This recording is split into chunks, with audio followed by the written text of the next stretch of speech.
బంగారు నగలు తాకట్టు పెట్టబోతున్నారా? వద్దు. తక్కువ డబ్బులు, ఎక్కువ వడ్డీ ఎందుకు? సింపుల్గా శ్రీ స్టార్ గోల్డ్ కంపెనీకి రండి. German technology, purity check, best online రేట్లో అమ్మి 2 minutesలో క్యాష్ని ఇంటికి తీసుకువెళ్ళండి. ప్రశాంతంగా ఉండండి. కాల్ 6366 నమస్తే, welcome to R Telugu special story. Saudi Arabia ఒక గొప్ప నిర్ణయం తీసుకుంది. ఏంటిది ఆ నిర్ణయం అంటే, ఈ కఫాలా సిస్టమ్ ఏదైతే ఉందో ఆ కఫాలా సిస్టమ్ను రద్దు చేసింది. సో వీడియోలోకి వెళ్ళే ముందు ఎవరన్నా సౌదీ దేశాలకు కావచ్చు, అరబ్ కంట్రీస్కి ఎవరన్నా వెళ్తే మీకు నిజంగా కఫాలా సిస్టమ్ గురించి తెలుసా, లేదా మీ ఇంట్లో ఎవరైనా కఫాలా సిస్టమ్ సంబంధించి ఇబ్బందులు పడ్డరా తెలిస్తే కామెంట్ చేయండి. దాని గురించి మళ్ళీ ఒకసారి మనం మాట్లాడుకుందాం. సో వీడియోకి వెళ్తే, ఈ కఫాలా సిస్టమ్ అంటే ఏంటంటే, మామూలుగా సౌదీ అరేబియా దేశానికి వెళ్ళడానికి ఒక స్పాన్సర్ ఉంటాడు.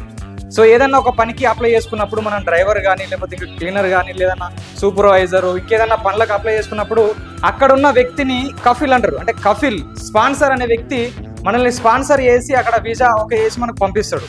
సో ఆ వీసాను తీసుకొని మనము ఆ సౌదీ అరేబియా కానీ ఇంకేదైనా దేశాలకు వెళ్తాం. సో వెళ్ళిన తర్వాత వీళ్ళు కఫాలా సిస్టమ్ అనేది వీళ్ళు చేస్తారు. ఎట్లా అంటే, అక్కడికి వెళ్ళిన తర్వాత మన పాస్పోర్ట్ కావచ్చు, వీసా సంబంధించిన డీటెయిల్స్ కావచ్చు, ఇంకేదైనా మన ఇండియాకి సంబంధించిన డీటెయిల్స్ ఏమున్నా కానీ వాళ్ళు తీసుకొని దగ్గర పెట్టుకుంటారు. అంటే మొత్తం మీద మనం వానికి ఇక బానిస అయిపోయినట్టు. అప్పటి నుంచి వెళ్ళి మనం మొత్తం వానికే సొంతం. ఏం చెప్పినా అది చేయాలి, ఏది పెడతా తినాలి, ఏ పని చెప్తా పని చేయాలి.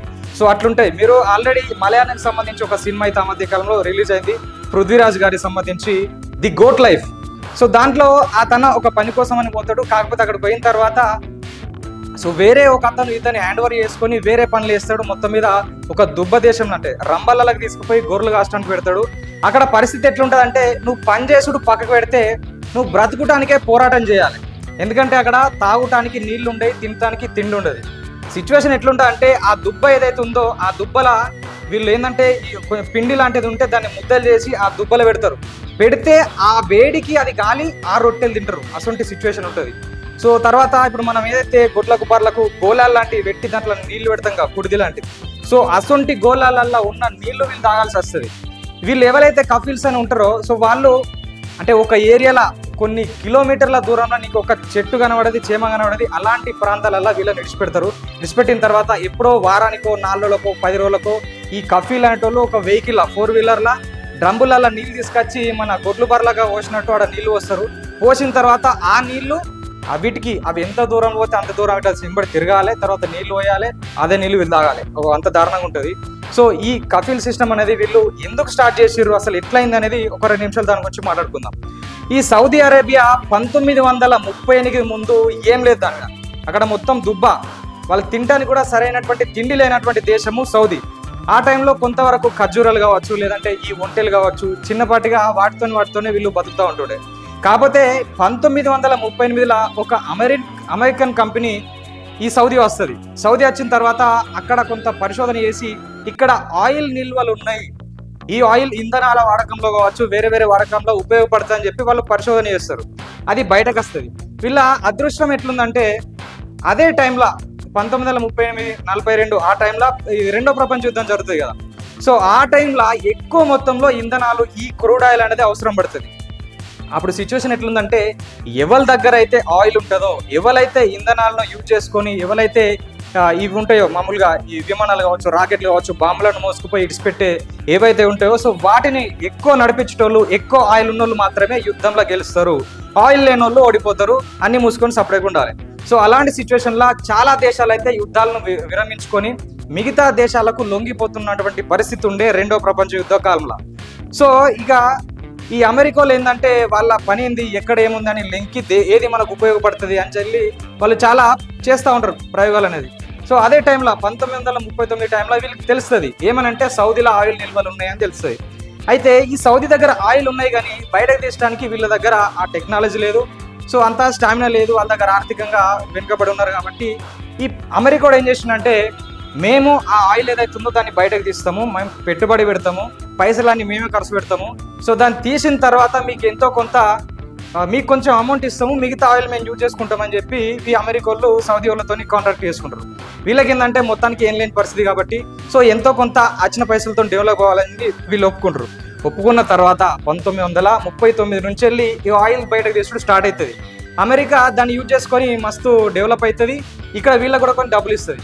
సో అప్పటి నుంచి వీళ్ళకి డబ్బులు వస్తున్నాయి కాబట్టి దేశాన్ని అభివృద్ధి చేసుకోవాలి అనే ఉద్దేశంతో అప్పుడున్నటువంటి రాజులు ఏం చేస్తారంటే ఈ కన్స్ట్రక్షన్లు ఇవన్నీ మ్యానుఫ్యాక్చరింగ్ ఇవన్నీ స్టార్ట్ చేస్తారు. పెద్ద పెద్ద భవనాలు కావచ్చు, ఈ వంతెనలు కావచ్చు, చాలా వరకు ఈ కట్టడాలు కట్టుడు స్టార్ట్ చేస్తారు. దానికి వీళ్ళకు లేబర్ కావాలి. సో ఆ టైంలో సౌదీ జనాభా చాలా తక్కువ, మళ్ళా వాళ్ళు ఏంటంటే ఈ స్థాయిలో పని చేయలేరు. సో అందుకోసమని వీళ్ళు ఏం చేస్తారంటే ఈ కఫాలా సిస్టమ్ చార్జ్ చేస్తారు. వేరే దేశాలకు వీసాలు పంపించి అంటే పనిచేసే వ్యక్తులను పిలిపించుకొని పని చేసుకునేటోళ్ళు. సో అప్పటి నుంచి వెళ్ళి 1950 నుంచి వెళ్ళి ఇట్లా వీసాలు ఇచ్చి సౌదీ అరబ్ దేశాలకు ఈ లేబర్లను కావచ్చు, అంటే పనిచేసే వ్యక్తులను కావచ్చు తీసుకుని స్టార్ట్ అయింది.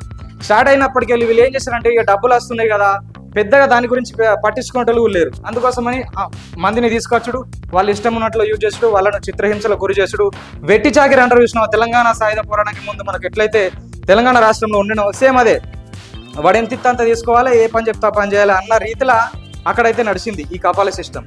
సో మొత్తం మీద ఇప్పుడు 2025 నడుస్తుంది. ఇప్పుడు వీళ్ళు ఏం ఆలోచిస్తారంటే అంటే ఈ కఫాలా సిస్టమ్ చేపట్టి చాలా మంది అయితే సౌదీ పోవుడు బంద్ చేసారు.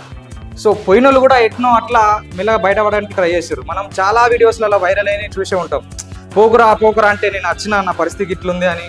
తర్వాత కొంతమంది బాత్రూమ్లలో ఉండి వీడియోలు చేసుడు, ఇక్కడ నన్ను టార్చర్ చేస్తున్నారు అని చెప్పుడు. ఆడవాళ్ళు కూడా నేను ఇంటి పని కోసం నన్ను పిలిపించారు, కానీ ఇక్కడ నాకు రకరకాల పనులు చెప్తుర్రు, కొడుతుర్రు, అట్లా అని చెప్పి వీడియోలు చేస్తారు. తర్వాత ఇక్కడ ఉన్న కొంతమంది కలగ చేసుకొని తెప్పించడు, ఇలాంటి మనం చూస్తూనే ఉన్నాం. సో అక్కడ సిచ్యువేషన్ ఎట్లుందంటే ఇప్పుడు కొంచెం చాలా వరకు అయితే సోషల్ మీడియా బట్టి బయటకు వస్తారు. కానీ అంతకుముందు ఎట్లుందంటే అక్కడ ఒక మనకు సంబంధించినటువంటి ఎంబసీ ఉంటుంది, అక్కడికి పోయి మనం అప్లికేషన్ పెట్టుకోవాలనేది చాలా వరకు తెలిసినా కానీ ఏదైనా ప్రాబ్లం ఉండి ఎంబసీకి పోతే అక్కడ ఆల్రెడీ కొన్ని 100,000 అప్లికేషన్లు ఉంటాయి. సో ఇది చాలా టైం తీసుకునే. సో అట్లుండే పరిస్థితి. సో ఇప్పుడు సౌదీ వాళ్ళు అయితే మొత్తం మీద ఈ కఫాలా సిస్టమ్ను రద్దు చేసుడు కాబట్టి దాదాపు 30 లక్షల మంది అక్కడ పనిచేసే వలస కార్మికులకు చాలా మంచి విషయం అని చెప్పాలి.